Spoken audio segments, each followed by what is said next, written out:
अस्सलाम वालेकुम। आज का हमारा टॉपिक है हम कीमत कसरे। तो चलिए देखते हैं हम कीमत कसरे किसे कहते हैं।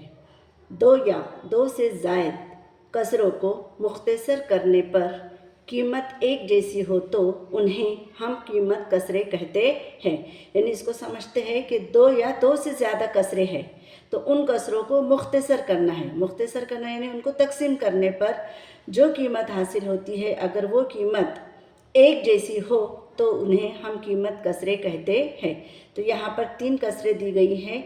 चलिए हम इसे चेक करते हैं क्या ये कसरे हम कीमत है या नहीं। तो सबसे पहले लेंगे हम 3/6। इसको हम मुख्तसर करते हैं। 3 एका 3, 3 दुए 6। तो क्या हासिल हो गया 1/2। दूसरी कसर है 10/20। इसको भी हम शुमार कुनिंदा से मुख्तसर करेंगे। 10 एका 10, 10 दुए 20। इससे भी कौन सी कसर हासिल हुई 1/2। फिर लेते हैं 7/14।